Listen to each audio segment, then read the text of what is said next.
Да, се враќаме во студиото. Следниот разговор го посветуваме на образованието, реформите, стратегијата која што 6-годишната стратегија која што се најавува, но и еден од, би рекла, најгорливите проблеми за нас како држава, а тоа е одливот на млади кадри, одливот на мозоци, како што многумина сакаме да го кажеме. Во време кога знаењето е секако највредниот ресурс, образованието станува клучниот фактор за иднината на младите луѓе. А како тие ја гледаат иднината, дали ја гледаат дома или можеби надвор и зошто е тоа така, ќе дознаеме од Ристо Савески, претседател на Младинскиот образовен форум. Добар ден и добре дојдовте.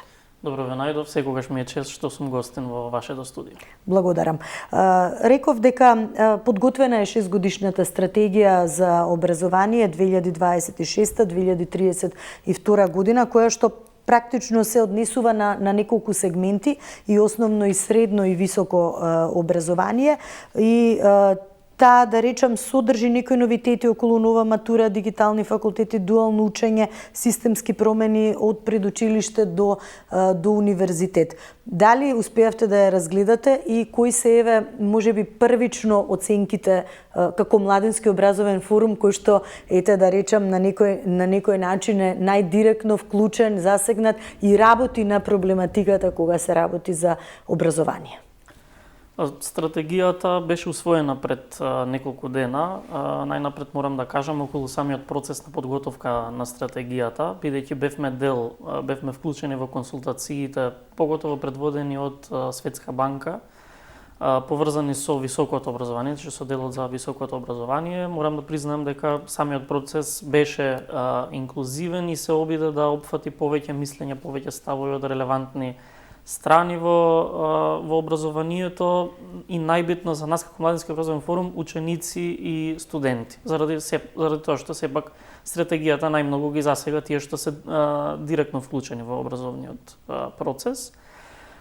Да не би да сега секогаш дека ние критикуваме како граѓански сектор, стратегијата опфаќа еден чекор на модернизација, тенденција да го промени статус-квото, да ги промени слабостите и недостатоците на образовниот систем, како што кажавте, од предучилишно образование па се до високото образование се обидува да фати некои европски светски стандарди и тоа што е за нас најзначајно е дека ја препознава моменталната ситуација, ги препознава моменталните слабости, убаво што го имаме тоа пишано на хартија за да имаме една почетна точка со како изгледа ситуацијата денес. Да се бара така насоки и решенија, да не биде само нели на хартија, меѓутоа нешто што еве ќе понуди и решенија за проблемите или аномалиите кои што се детектирани. Дефинитивно и мада од друга страна сметам дека стратегијата е им премногу обемна и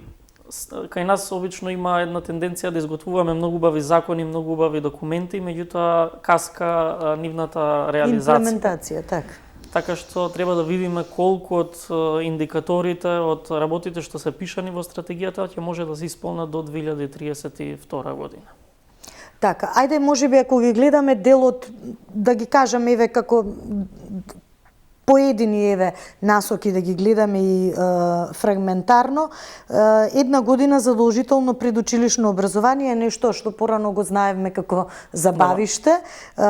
Една, да кажам, од поважните реформи, бидејќи мерењата преку Националната алатка за квалитет во предучилишното воспитание и образование укажува дека дури 70% од децата на возраст од 3 до 6 години не се подготвени за училиште. Ете, ако почнеме од она базично што треба да го разгледуваме, можеби ова е еден индикатор или аларм за некои структурни нееднаквости, за нешто што мора да се бара како решение и за во погорните оделенија и развој.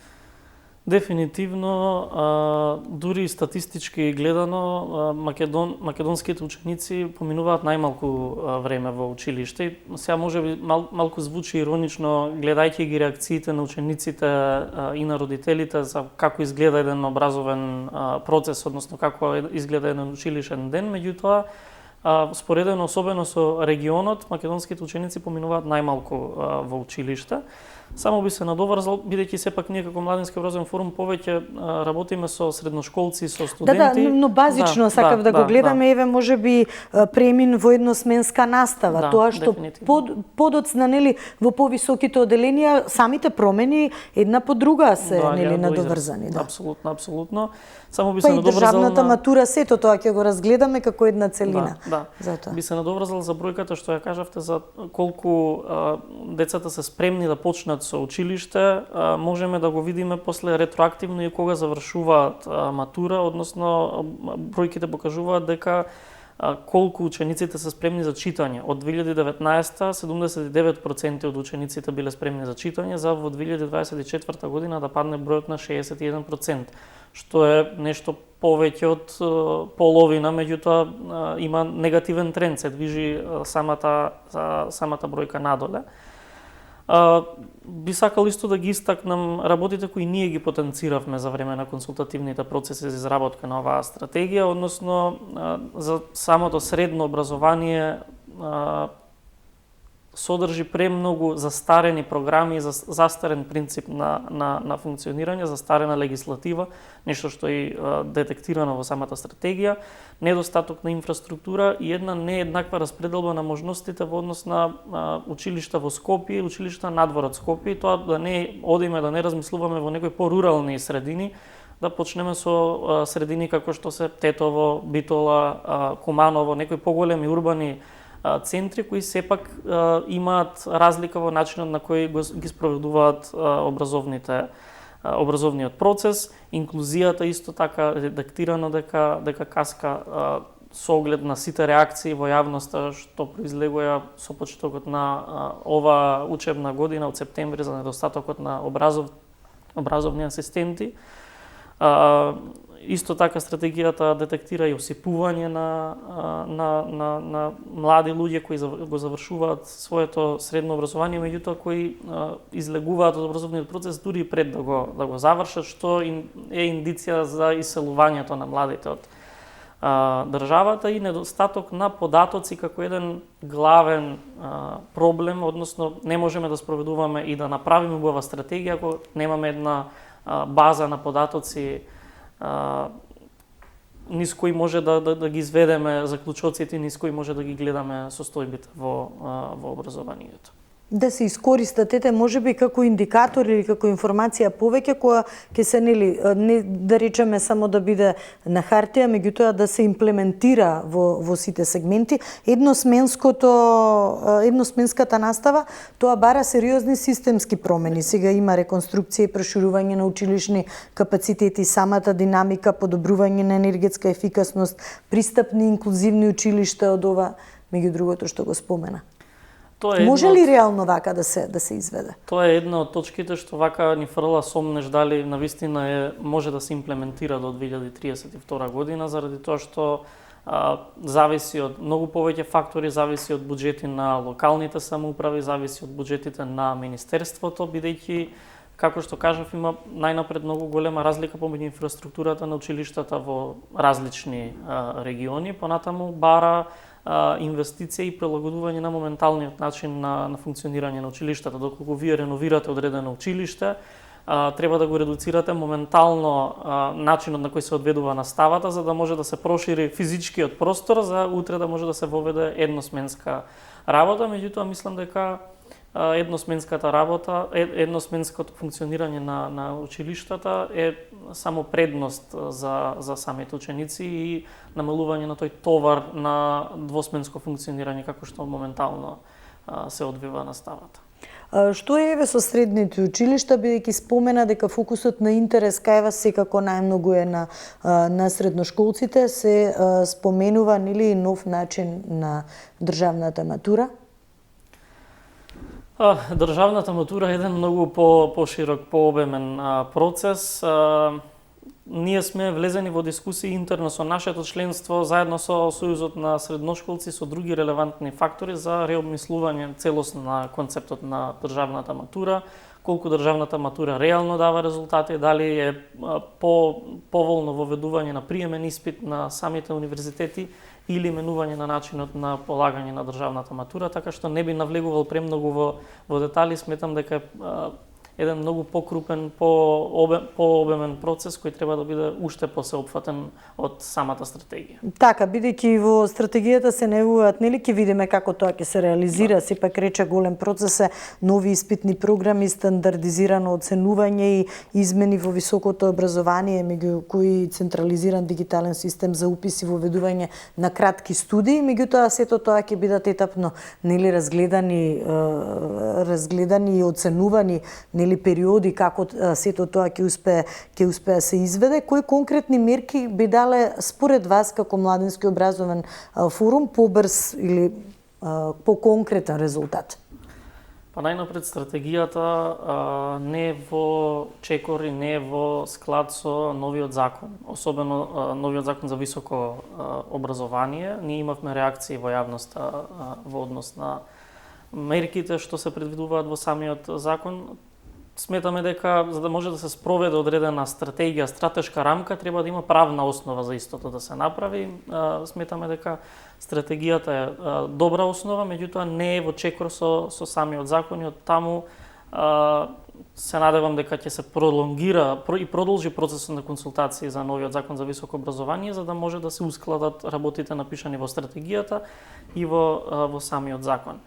Во однос на средното образование, дефинитивно е потребно изработка на нова концепција за гимназиско образование, нови индикатори за проверка на самиот квалитет, бидејќи ако имаме воведување на веќе нови програми, мора да имаме и нов начин на кој може исти да се евалуираат. И оно што е за нас како МОВ најзначајно е активно учество и кариерен развој, односно се предвидува со новата стратегија дека до 2032 година 80% од училиштата ќе имаат активен ученички живот, односно учениците активно ќе учествуваат во процесите на одлучување во рамки на училиштата. И тоа е позитивен индикатор, се надеваме дека ќе се оствари до 2032, меѓутоа оно што недостасува е систематско регулирање на ученичкото организирање, односно не е доволно да имате вие и 100% од училиштата ученичка заедница, доколку ученичките заедници не функционираат интегрирано во рамки на едно тело на државно ниво. Исто што и секако сериозно ќе бидат сватени тогаш и нивните забелешки кои што произлегуваат токму од тоа ученичко ткиво, да не биде тоа нели као дисперзирана енергија без конкретна цел. Дефинитивно, и доколку Министерството за образование и останатите државни органи имаат потреба да ги консултираат учениците за некоја реформа, за некоја измена, тоа може директно да го направат во тој случај со единственото представничко тело на средношколците. Би сакал исто, бидејќи средното образование е поделено на гимназиско и уметничко и средно образование и обука, средно стручно образование и обука, се извинувам, неодамна имавме состаноци со Министерството за образование кои ни истакна дека има еден позитивен тренд, една позитивна насока на сразмер на тоа колку учениците се запишуваат во гимназиско и во стручно образование. Соодносот е 71% запишани ученици во средно стручно образование, зборувам сега за последната учебна година 2025-2026, со 20-21%, 29% уствари запишува ученици што се имаат запишано во гимназиско образование, и ова е сосем обратен тренд од тоа што се случува во Албанија, во Србија и во останатите земји во регионот, каде што соодносот е обратен, 70-71-80% запишување на ученици во гимназиско образование наспроти 20% во средно стручно образование, и за ова имаат придонесено многу реновирањето и модификацијата на начинот на кој се одвива стручното образование, модифицирањето на регионални ресурсни центри за образование и обука, кои пак имаат ограничена рамка во кој може да функционираат и треба уште инвестирање, меѓутоа приватниот сектор мислам дека има многу придонесено во тој контекст и треба Па и уште пазарот да на се труд, работи. бизнес заедницата и целата клима, можеби она што полесно ќе ги внесе потоа во пазарот на труд, можеби и тоа е една од причините за тие бројки. Дефинитивно и во самата стратегија, во изготвување на самата стратегија беше вклучена стопанската комора и останатиот дел од приватниот сектор, меѓутоа она што е битно, што би сакал да го истакнам и лично и како МОВ е дека стратегијата за образование и било каква реформа во образованието не треба и не сме исклучиво да се води според интересите на пазарот на трудот, бидејќи немаме цел да создаваме млади кадри, ученици, дипломирани академци, кои ќе бидат исклучиво прилагодливи за пазарот на труд и ќе бидат следната работна сила, туку треба да создаваме една поактивна маса на луѓе, поактивна маса на млади кои ќе бидат утре и двигатели на ова општество. И општествени промени, меѓу другото, нешто што треба да биде жива материја е во интерес на младите. Дефинитивно. Значи, не ни е целта да создаваме само работници, туку луѓе кои критично ќе размислуваат. Значи, не дека треба да имаме неработници, меѓутоа активни граѓани кои ќе учествуваат во секоја пора на животот. Така. Она што можеби ме интересира, имајќи ги во предвид модерните текови, брз развој на технологијата кој што директно го диктира секое општествено живење, меѓу другото многу и самиот образовен процес, а веќе самата стратегија предвидува интеграција на вештачка интелигенција. Како вештачката интелигенција да правилно се искористи и правилно се вклопи, да кажам, во самиот образовен процес? Тоа е исто една од аспектите кои е во дискрепанса со законот за високо образование. Се пак ќе се навратам на тоа, меѓутоа во законот за високо образование воопшто не се ни споменува дигитализацијата, се споменува како некоја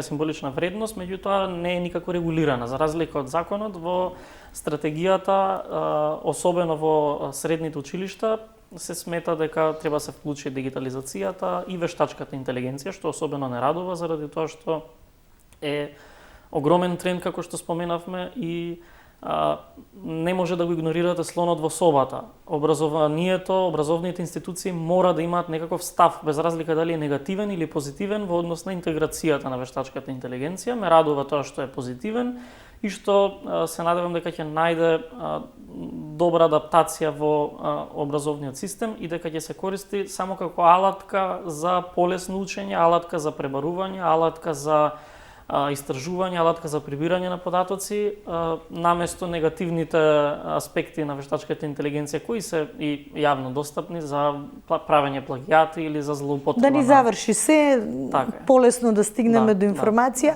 да не биде контрапродуктивна, можеби да се користи во развој. Сега, можеби едно од да речам, горливите и најтешките прашања, што секако исто зазема дел во самата стратегија, е демографијата. Најголемиот, би рекла, предизвик на образовниот систем и вие како млади го чувствувате, го знаете, го живеете, меѓутоа дали подобрувањето, да речам, на образовниот систем може да го намали иселувањето, што верувам дека не е само наш проблем и регионално е голем проблем, меѓутоа како сето тоа да се вклопи, да ги задржиме добрите, паметни кадри, работливи, да бидат дома и да бидат одговорни граѓани кон заедницата, наместо да ги образуваме и потоа неповратно ги загубиме. Па низа истражувања изминативе години покажуваат дека има тенденција и желба младите се повеќе да се иселуваат од државата. Споменавме пред ова дека најпоследно Балканскиот барометар покажува дека 68% од младите сакаат да се иселат од државата, меѓутоа интересно е кога ќе навлеземе во самите причини зошто младите сакаат да се иселат од државата. Најнапред е недовербата во институциите, високата корупција, политичката нестабилност, па подобриот животен стандард, што сметам дека е показател дека младите не сакаат да се иселуваат примарно поради парите и поради ниските плати, иако не можеме и тоа да го занемариме како фактор во носењето на таква Може би одлука. еден од поголемите фактори, меѓутоа оние системски слабости сигурно повеќе ги се можеби она капка во чашата што се прелева, па причина повеќе да заминат. Дефинитивно, и тоа е она што ние го зборуваме во повеќе наврати, дека решението на проблемот со одливот на мозоци предпочита еден интердисциплинарен пристап, односно дека не може да решаваме само еден проблем и да се фокусираме на тој проблем, например да го решаваме само здравството и само здравството, туку треба да се фокусираме на инвестиции во образованието, во земјоделието, во здравството и во сите области кои инвестиции заедно ќе придонесат кон намалување на причините, намалување на разочарувањето на младите. И сега неизбежно ми е, претежно гледаме со негативен тренд кон иселувањето. Морам да истакнам едно истражување кое беше презентирано неодамна, пред неколку недели, спроведено од Фондацијата Отворено општество на регионално ниво. Спроведено е со генерација Z, односно млади родени од 1997 до 2012 година, конкретно за пулсот на демократијата, односно како младите ги прецепираат институциите и околината во која живеат, меѓутоа се допира и до прашањето за иселување. И она што за сите нас на кои им беше презентирано самото истражување беше зачудувачко е дека 64,8% од младите, не од младите, се извинувам, од генерација Z, се решаваат да останат во нивните земји. Сега зборувам за земјите од Западен Балкан. Само Босна има најниска стапка со 52,9% од младите кои сакаат да останат, а Македонија има 66% кои се за останување во државата, 22% сакаат да се иселат и 11% се уште се двоумат. Кои се главните причини кои ги навеле понатаму во фокус групите зошто сакаат да останат во државата? Тоа е идентитетот, патриотизмот и припадноста и поврзаноста со семејството, културата и животниот стил во кој имаат пораснато. И се ова малку е контрадикторно. Мислам дека ваквите наводи треба да подлежат на дополнителни истражувања за да се потврдат, меѓутоа мислам дека е позитивен тренд во тоа дека младите се решаваат да останат во нивните матични земји. Лура Положани и Назим Рашиди се дел од ова истражување. Мислам дека треба повеќе да се вложиме во испитување на овие наводи, иако еве некоја слободна интерпретација, можеби станува збор за млади луѓе, помладиот дел од младата генерација кои се уште се немаат судрено со проблемите и со предизвиците во општеството, меѓутоа треба дефинитивно да се надоврземе на ова и да го стимулираме овој тренд на останување на младите во државата, за да може да дојдеме и до враќање на младите во држава. И па така, тоа беше една од, да ги кажам, потенцираните идеи за циркулација на таленти, да не зборуваме постојано за одлив на мозоци, туку да најдеме начин како тие, нели, од еден позитивен агол да се гледа, да се вратат во земјава, да не биде тоа неповратно изгубен потенцијал, туку нешто што го црпи искуството од надвор, позитивните искуства, па потоа да се врати назад. Меѓутоа сепак мора да признаеме дека за сето тоа да се направи, треба да се исполнат навистина одредени критериуми што младите ги поставуваат за да можат, нели, да живеат во својата земја. Не е само голиот патриотизам клучниот фактор, туку треба и оние што ги велиме општествени достигнувања, системски вредности, да можат навистина искрено да се чувствуваат добро во својата земја и да го дадат најдоброто како општествено одговорни граѓани. Ти се врати практично од Словенија, денеска дојде директно кај нас во студиото, а знам дека имаш голем број на обврски, меѓутоа ова е навистина тема за која што постојано се говори, постојано е актуелна. Кои се искуствата, знам дека работни обврски беа, меѓутоа кои се генерално искуствата како млади луѓе кои што ги имате во меѓусебната комуникација, бидејќи Словенија најчесто е избрана како образовна дестинација, да речам, најголем број од млади луѓе кај нас студираат во Словенија поради условите кои што ги нуди. Еден од крупните, да речам, најкрупните, најголемите услови е бесплатното образование таму.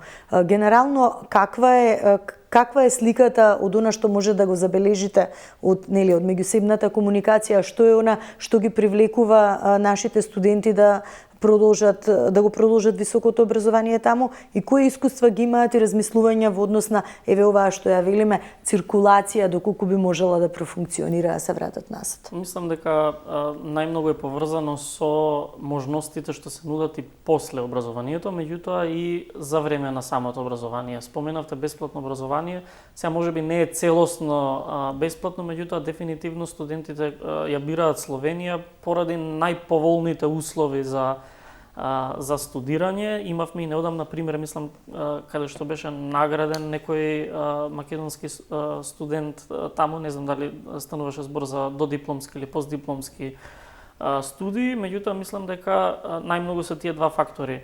Поволностите во текот на самото студирање и можностите кои им се нудат по завршување на студиите. Она што е битно за нас како држава е да создадеме можности и механизми да ги вратиме после студентите назад, да го инвестираат знаењето стекнато во Словенија или било каде низ целиот свет.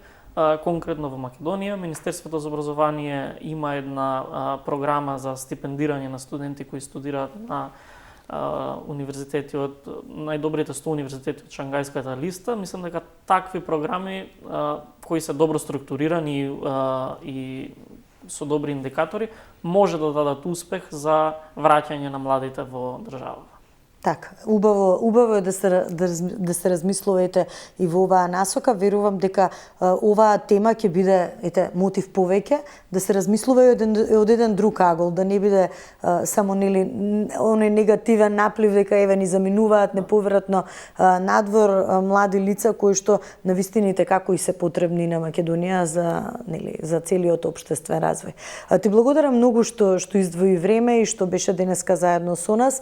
Секако дека националната стратегија ќе биде причина повеќе да поразговараме и во некое следно издание на нашата емисија и во рамките на информативните блокови, бидејќи секако ги засега од најрана возраст учениците па до високото образование и ќе бидеме секако активни чинители заедно со вас да може да се донесат квалитетни решенија, но истите и да се имплементираат. Благодарам уште еднаш на поканата и сметам дека конкретно медиумското внимание и актуализирањето на образовните теми придонесуваат само во дебатата за подобри решенија. Така, благодарам уште еднаш. Почитувани, бидете со нас, следува кратка пауза, секако минути и за следниот последен разговор во ова издание на емисијата.